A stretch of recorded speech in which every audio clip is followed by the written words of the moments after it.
Hey, Tim, it's great to chat again with you here and to be on this virtual summit and talk about PTO and the brand. Let's dive in first Absolutely. and start with what is PTO?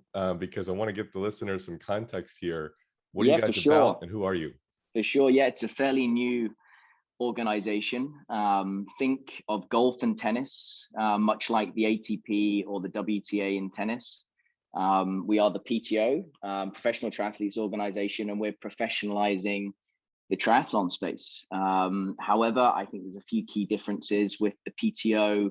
The men and the women in the pros are all under one roof. So they're all under the PTO as one single organization, whereas some other organizations tend to have the female pros separate and the men's pros separate. So that's a key difference. We are here with one simple mission, which is to celebrate the sport of triathlon and raise the quality and standard of triathlon globally. That's a tall order. There's a lot to do there, a lot to be said. So let's dive in. Obviously, your role is CMO at the Professional Triathletes Organization. What do your responsibilities look like? What's your kind of main focus? As we'll talk about the Collins Cup in just a second, but as trying to grow Sure. this organization and start something, from the ground up. Yeah, it's a broad role across media and marketing. So everything from our promotion, our brand DNA, our brand identity, how we go to market with our TV proposition, our media rights distribution.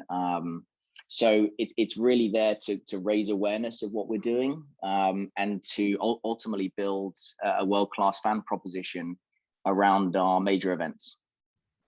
That's awesome. That's exciting. And it's shocking to me as I was learning more about, what you guys have done here that something like this hasn't existed before for professional triathletes. Is there a reason, what's your thought process? Why is that? Why triathletes and why now? Yeah, listen, I think triathlon's a relatively new sport. So these things tend to just take time, but it's well overdue. So we felt that now was the time to professionalize the sport. A group of athletes tried to do this about 4 or 5 years ago under a different name called the PTU, and it was more of a union-based organization. But due to their geographical spread and issues with just trying to organize major events, it didn't really take off until the PTO came on board. And I guess the big changing point was Sir Michael Moritz of Sequoia Capital came on board with investment, and really a different vision to turn it into a media property, and to really invest in production and broadcast and the athletes. And really, this is about fundamentally the professional triathletes uniting behind a single vision and behind a single goal, which hasn't happened before in this sport. In other sports like darts and golf and tennis, they professionalized years and years ago and are far more advanced in lots of different areas of their business. So really now is the time for triathlon to kind of see its enormous potential. And really it needs a fundamental organization to drive that vision forward. And really that's why the PTO exists today, is to right some of the wrongs of the past. These athletes are phenomenal human beings. And often, their exploits are not given the platform that they deserve. That's wonderful, Tim. And it's fascinating you said about the athletes. I certainly couldn't do a triathlon, so I have a lot of respect for these men and women who are out there and competing. And seeing some of the production in the video, their a spirit of competition is so fierce, and so it's really exciting to see the potential here. And you mentioned too, other sports have been kind of formalized and matured already. Could you speak a little bit to that? Because there's a lot to learn from that and to follow in those footsteps, if you will. But at the same time, there's also opportunity to see, how the world has changed since those organizations have been formalized and have had to adapt. And so you have opportunity to kind of take a sharp left turn, if you will, and head a different direction. How has that influenced, the strategy here to as you build the brand, as you grow the organization? Yeah, I think fundamentally, the thing that I've seen change over probably 12, 13 years in the sports marketing industry is the focus on athletes. And we have that benefit of our organization being centered around athletes, and not only the men's game, but the women's game as well. And that's really fundamental to our ethos, is that everything is gender equal across what we do. But from a pure marketing perspective, there are assets. The athletes are our assets. They have a huge audience collectively. So lots of our brand building is done via them. That's who the audience wants to follow. The PTO is just the brand name. It's just the organization that carries these athletes. But really, the engagement comes through those athletes. So I think over the last 10 years, that's what we've seen. We've definitely seen a kind of trend towards fandom being about, which athlete you follow. Whether it's Cristiano Ronaldo, he changes teams and fans tend to follow him to whatever team he goes to. Our athletes are obviously slightly different. They're not as well known, but they haven't had the platform to be able to be well known. So really we're here to give those athletes a platform, and we'll do that through our major events. Obviously, we've just had the Collins Cup, which is our first step on that journey. And I think that's where we really put a marker down to have the athletes at the heart of a kind of burgeoning media product, rather than a mass participation product, which is not focused around the athletes and not focused around the professionals. That's where we kind of come in, and that's where we're our kind of USP, if you like.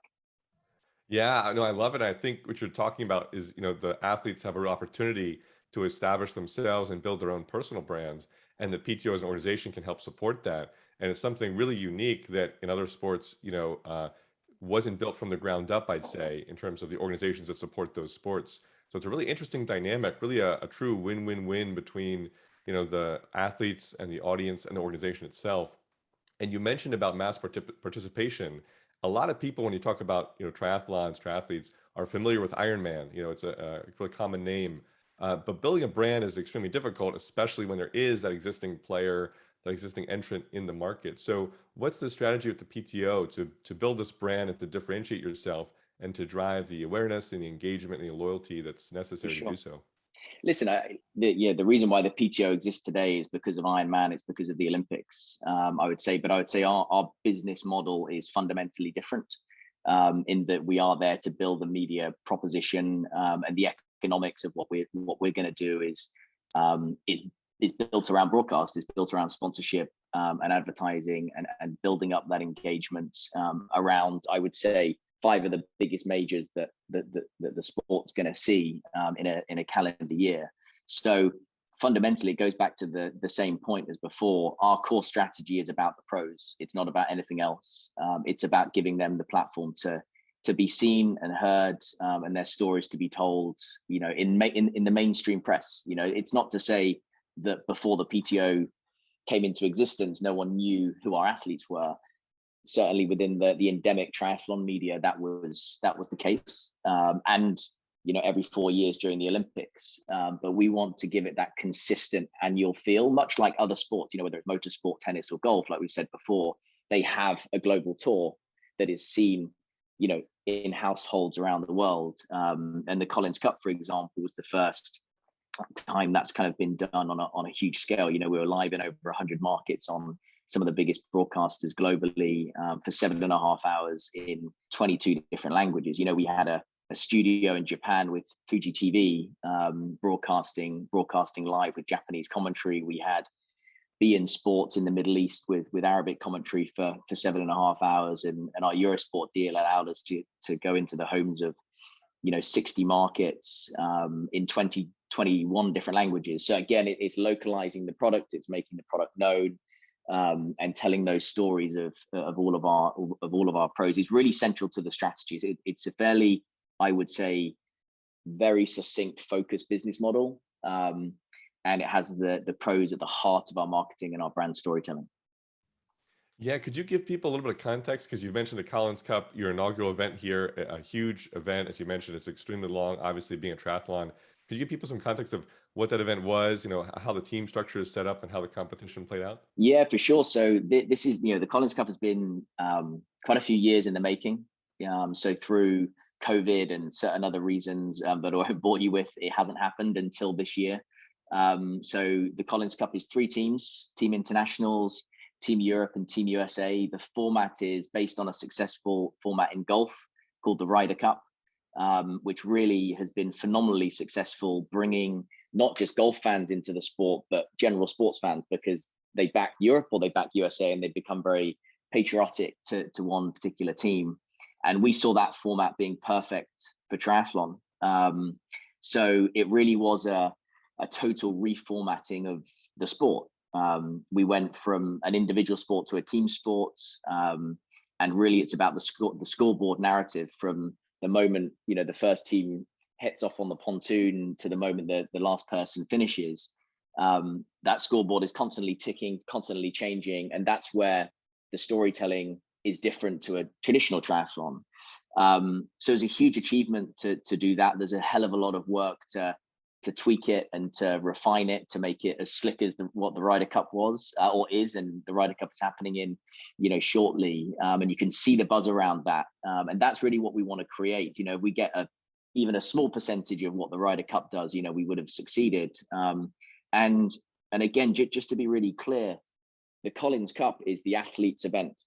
It's their event. These events that we put on are they're not anybody else's. They're their event. They're not competing in separate events and they just turn up. This is the first time it was their event, which is a really important distinction to what's been beforehand. So when we had the opening ceremony, when we were drawing who's going to be the head-to-head matchups, that was a huge moment for them, because all of a sudden this is about them. This is their event. They own, I didn't mention it, but they also own 50% of the business, right? So they are joint owners of the PTO. So they will take a share in the economics of what the PTO creates, which is really based upon the Silicon Valley model, which is where Mike Moritz is from, and really believes in that the athletes are an asset. They're not an expense item. And that's really where the Collins Cup differs from most other events. Yeah, it's really interesting because correct me if I'm wrong here, but it sounds like almost an inside out approach where you have, the sport at the highest level, and then you have the different countries, as you mentioned, within the Collins Cup, and then you have the teams competing, those are the countries, and then into that you have the athletes. But really putting the athletes at the center means that you're building these brands from the inside out, from the bottom up, if you will. And the athletes have this real ownership in the true sense of the word, as you described, monetarily. But also they're fully committed because it is themselves and their brand, but they're also contributing to the greater story. So how do you manage the storytelling and the brand building around at all those different levels? Because it's a lot of effort to support the athletes to do so, but also to make sure that you're capturing that value as well. Absolutely. I mean, the marketing campaign around the Collins Cup was a huge challenge. Obviously, doing it for the first time, we weren't sure how it was going to go. But the way we approached it was you had the team element and you had the individual athlete element. So everything we created was bespoke to the athlete and bespoke to the team, with a very, very kind of nationalistic, patriotic, regional feel. And when you're creating bespoke, high quality assets for the athletes, they're going to post it because it's about them.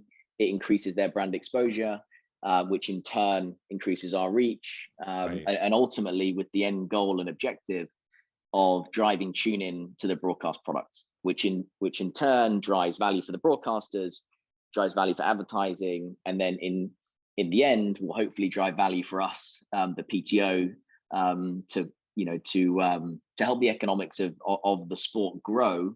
And that's all done with the athletes absolutely at the center of what we do. So anything from our marketing to the way we tell our broadcast product, everything is centered around the exploits of what they do on a day-to-day basis, from training to when they get into competition. And the Collins Cup was very different for them, coming from an individual environment into a team environment. Again, is something totally new, apart from at the Olympics. And we had the bonus of coming off the back of the Olympics, which was about 4 weeks before the Collins Cup. Yeah, it was really perfect timing for your inaugural event. And it seems like the Collins Cup was a huge success. And these events, though, are long, obviously, and they're expensive and complex, you mentioned. So what does it look like cadence-wise moving forward? How often can you do these events? And what do you do in the interim to help continue to build that brand? For sure. So to give you an idea, the Collins Cup is the first step on our journey. In the end, when we're up to full speed, we'll have 5 majors. So 5 major events a year, one of which will be the Collins Cup, which will move from location to location. So first year is in Europe, and then it will change. And then there'll be 4 other major events. So the way to think about it is like the tennis Grand Slams. So these will be the biggest productions of the year. They will have the best athletes, men and female, men and women at these events with globally distributed television products, live and non-live. And that's the framework. So it's fairly straightforward. We don't need any more events than that. We don't necessarily want any more events than that, because ultimately, as you mentioned, doing a triathlon is fairly extensive. It's endurance. It takes a lot of effort, a lot of training. So really, we don't want any more events than that. The calendar is already pretty well packed. So that's the end goal for us. And we'll have 5 major events. That's the aim, and hopefully within a couple of years that will be reality. Absolutely. It seems like it with the success of the Collins Cup, especially. So what about in between those events? I'm curious, what are your efforts that you're investing in? What do you have planned? How will you keep building that brand and help support the athletes if they're at the center to continue to build their brands as well?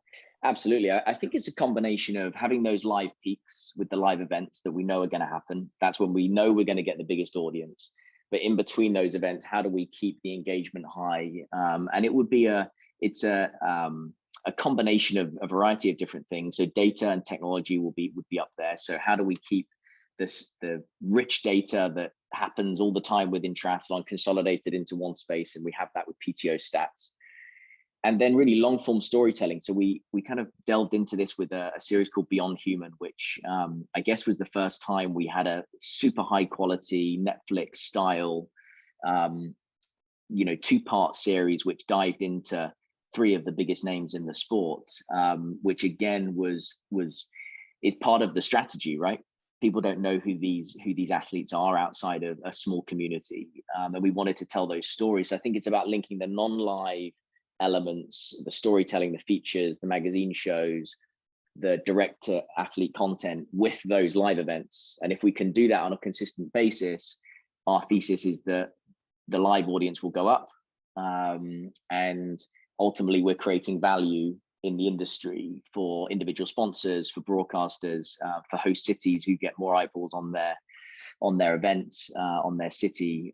So again, it's about creating value for the whole industry, and it goes back to the saying of rising tides lifts all boats. That's exactly what we want to do. So it's not necessarily just about us; it's about the whole market. So Absolutely. I think too, with that, like you've talked about formalizing kind of the industry and supporting the athletes. And another aspect of that is the data that you mentioned. And you guys have done something really phenomenal, which is, creating a centralized statistics and data platform, which did not exist in triathlon, before. Could you talk more about that and, what the gap was, what the need is, and what opportunities there is from a marketing perspective to utilize for that data sure, to draw in the audience?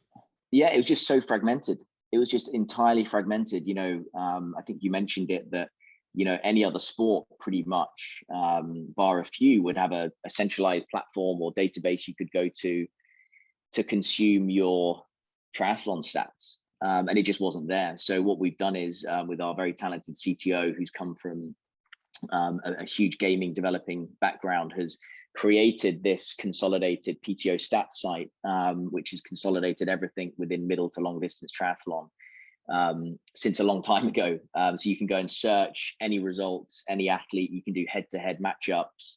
You can see their fastest split times. You can really deep dive into, if you're a huge triathlon fan, that's where you go and get your triathlon data fix, and it's all in one place, which again just makes it a lot easier for consumers. So again, to market a product like that becomes very coherent, very succinct. All the results are in one place, and then off the back of that, for the Collins Cup, we had PTO live stats, where we had a kind of live data proposition to complement the broadcast. So again, it's about the remit of the PTO is to professionalize the sport and to bring it up to the levels of other sports in the market. And I would say PTO stats and PTO live stats are two of those things that have clearly done that. Although we're in the very early stages of both of those products, they will develop over time as we bring more events on board. Yeah, absolutely. I think there's so much value there from the data perspective, not only for professionalizing the sport, but also for the audience themselves, to be drawn in and to go deeper with the sport and with the athletes. And then obviously, between these events to use the data as other sports do as a marketing collateral and marketing pieces to put out there and talk about the comparison or the trends or the data points or what have you, to keep the audience, engaged and talking about, what's happening or what's coming up, or to build suspense about the upcoming, event and the competition that's happening. So I think the data piece really seems like, not as important, but I really think it's fundamental to what will drive the success of the engagement and the growth within PTO and triathlon as a sport. You're absolutely right. It knits together the whole narrative. If you look at the most successful sports on the planet, whether it be NFL or Formula One, or even Premier League football, data is absolutely the heart of what they do. And unfortunately, the data proposition within triathlon is not entirely sophisticated. And in fairness, it's difficult because you have three different sports ultimately rolled into one broadcast, and that's difficult from a technical aspect. To have accurate data, accurate splits. We tried a lot for the Collins Cup. We definitely threw a lot at it. Some of it worked, some of it didn't. But we are trying to push the boundaries, and data has to be there at the very heart of it. It's an endurance sport, so fans are going to want to know absolutely everything about what the athlete is doing at any particular time, their power, their speed, their stress, their how hot their body is, everything. They're going to want to know it, and they're going to then want to compare it with their favorite athlete. And that's where PTO stats comes into play, or PTO live stats. So really it's about creating a multimedia destination for triathlon and for fans that follow the pros, which we know is very significant across the board. So Absolutely. And it'll be interesting too for the people who compete in triathlons to see also the pros and their stats and how they, compare and perform, and to engage that way as well. So I think the data, yeah, it's really exciting. It's definitely a challenge, as you mentioned, in many aspects, starting from scratch, if you will, and trying to build this from the ground up and formalize and put the structure in place. But the opportunity here is just massive. And I think other people are starting to take note and realize that you've already brought on some really great partners. Can you talk more about the partners and what they've allowed you to do, and how you see partners as a role in driving the growth and creating more opportunity for you guys? yeah, for sure. I mean, we had some great partners for the Collins Cup, some very high level partners, within timing, within training.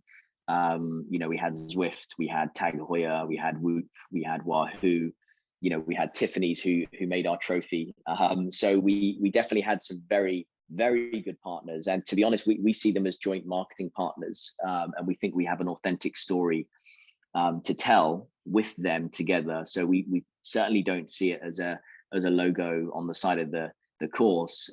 We have some authentic stories to tell, whether it's in fitness or data or technology. We feel these brands can integrate with us very nicely, actually. And certainly when we have the 5 majors in a proper framework, that will be the chance for a brand to come in and really own this space. And it's also important to note that, the fans and the audience that follow and participate in triathlon are the most affluent in sport. So the average household income of a triathlon fan in North America is around about $220,000 US. That's higher than golf. That's higher than tennis. The issue is that these brands have never had a platform in which to market to those fans. So if you're a big bank or a big finance corporation, if you wanted to reach those fans, you would probably have to write 10, 20 different checks, and you're not going to do that. You would much rather just go and sponsor an event in tennis or golf where they have that. So again, we're filling a gap in the market, and within time, those brands will come on board and see the value we're creating in the industry. Yeah, these are, as you mentioned, these are some elite athletes, truly. They're competing in multiple sports, and the level here is almost unprecedented. So it'll be really interesting to see how the partnerships continue to grow and evolve, because I think the opportunity here is immense for partners to reach a market, like you said, that was always there, but not as accessible before as it will be now. So what other thoughts do you have to share about future co-marketing efforts or partnerships that you're looking for, or how pivotal is that to the strategy? Yeah, that'll be absolutely pivotal to the strategy. It's going to be huge for us to bring on brands that not only I'm still here.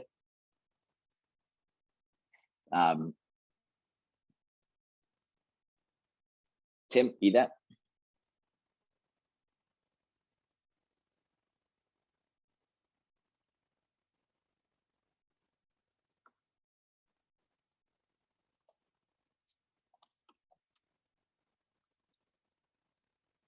Tim, are you back? Hey, sorry about Ah, that. I don't no know what worries. happened. I was just asking you about the partners and, Yes, what are your yeah. plans for So the future? yeah, so listen, I think our partners are going to be absolutely key to how this grows. And again, just to reiterate, we don't want to bring on partners who don't want to activate with us. That's our core focus, is to activate together with the partners. So that will be a core focus for us. We just need the time to bring the events onto our calendar, and to prove the model works. I think from the Collins Cup, we've got off to an amazing start. And when you look at the length of the broadcast of 7.5 hours long in total, with the lead in and the post show on Eurosport in Europe, our reach is already half of what the Tour de France is, Wow. for a similar kind of time frame. So we've already proven that, and with a slightly lower age demographic to cycling. So we're already proving that format of the kind of Ryder Cup of triathlon works. It's engaging, and it's marketing to a slightly different demographic, that are still within that sweet spot of what brands want to market to. So we're definitely quite bullish about our proposition. 7.5 hours is long, but it's only long if the broadcast isn't compelling and isn't produced in the Exactly. right way.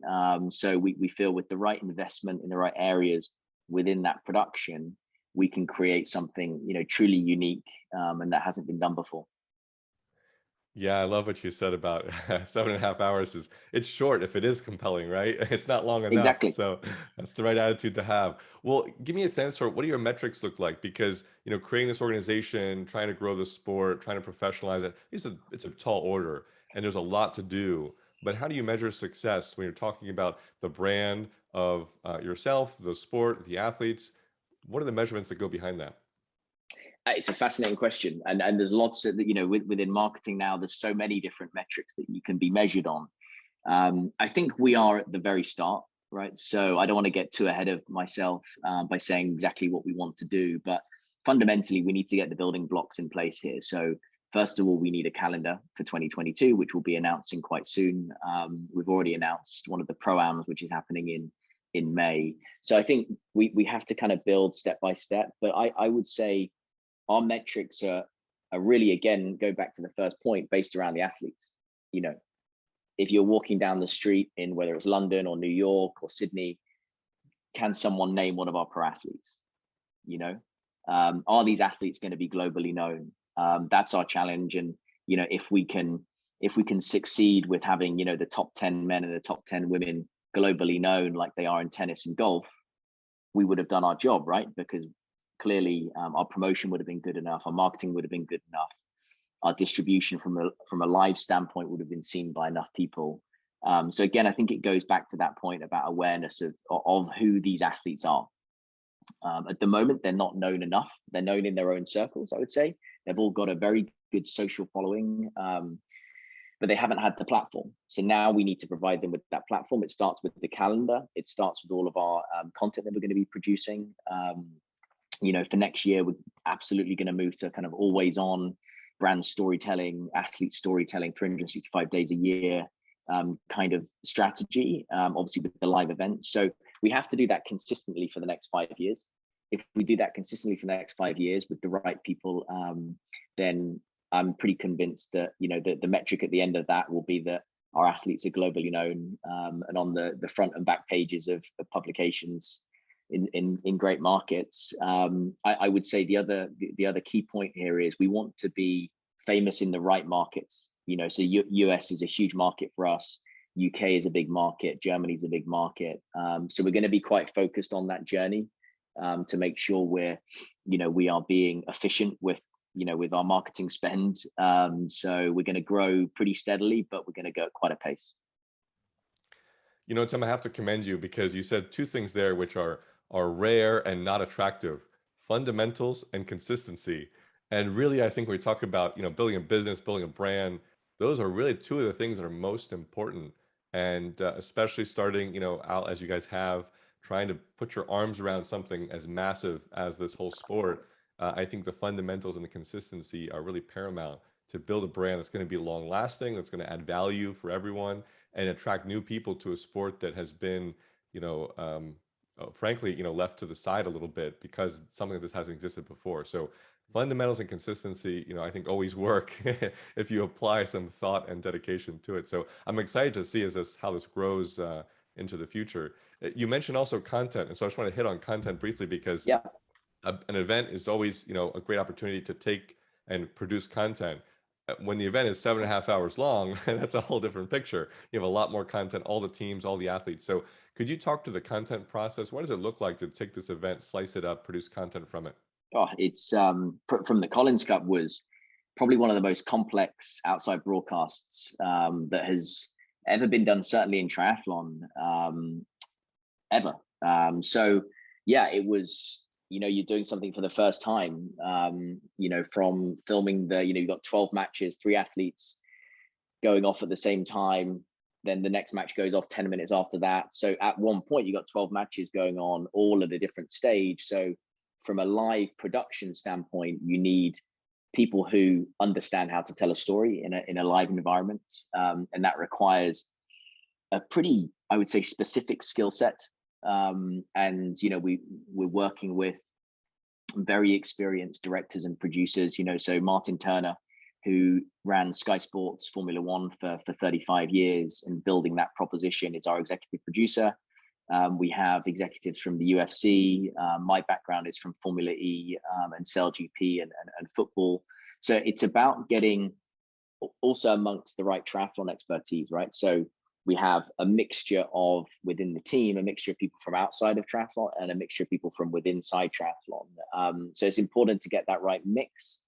But it's really about the content mix, I would say. And what I mean by that is it's getting the right balance between the live events, the long form storytelling, the social media content, the data. All of that is part of the PR. What the athletes are saying authentically.